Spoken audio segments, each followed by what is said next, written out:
Hi, this is Larry Jordan. This tutorial is about an amazing new feature in SmartSound's Sonicfire Pro 5 called Timing Control. I've been using SmartSound since 1997, and when I saw this feature, oh my goodness, the possibilities are endless. You see, Timing Control allows you to change your music to synchronize with the different sections of your video. Here's how it works. I've got a video loaded and I've got a piece of music assigned for it, and when we hit the spacebar to play it,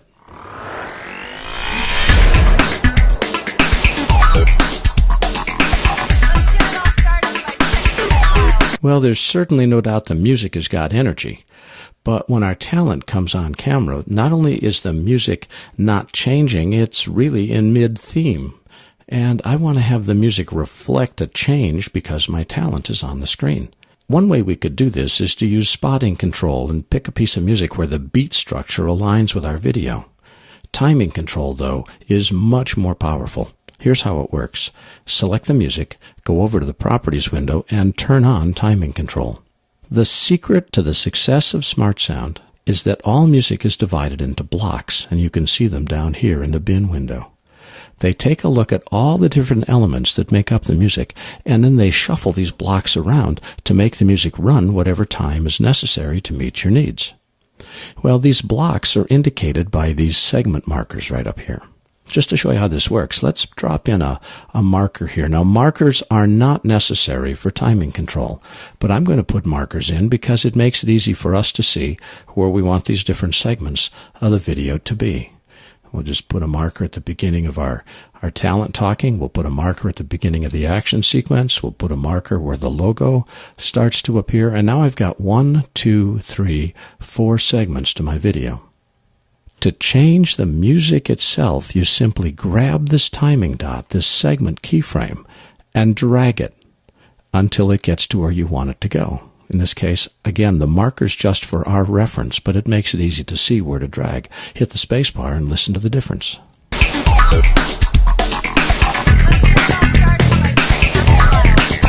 Did you hear that bass guitar kick in just as they started talking? I mean, we've changed the music and changed the instrumentation. It's amazing. Watch this.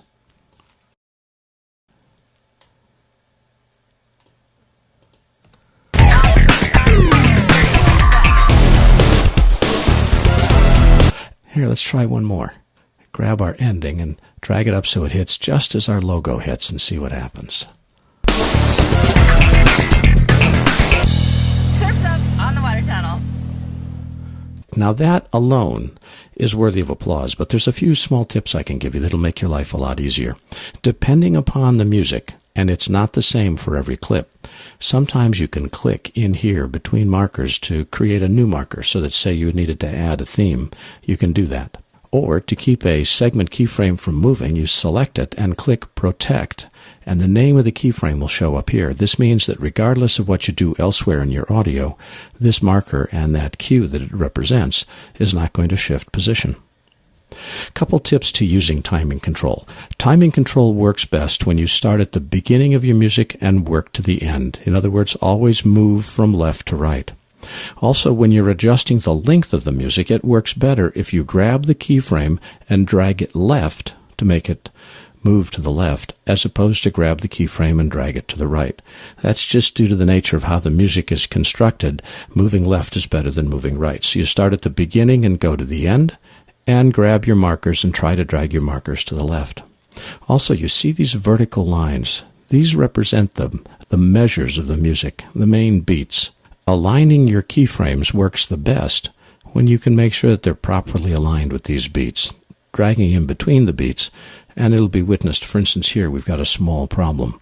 Notice how these two lines don't perfectly overlap. Well, we can probably fix that by just tweaking this and dragging it just a bit to get these lines to measure up just a little bit better. It will make your music sound better. And one more secret tip, watch this. I'm going to drag my playhead over to this marker right here and setting a mood map keyframe. Let's move it to the second marker, set a mood map keyframe. Click on this section and change the mood to dialogue so it ducks under.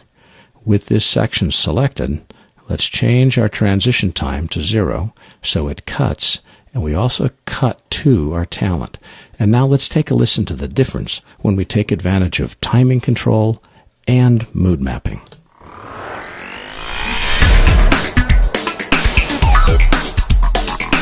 Let's get it all started by checking out the trials, where local competitors who dedicate their lives to riding pipelines battle for the chance to compete with the world's best.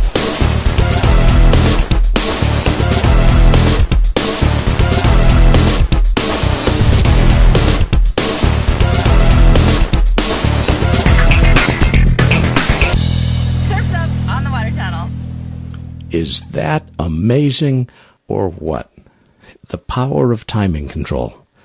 In SmartSound Sonicfire Pro 5. My name is Larry Jordan, and thanks for watching.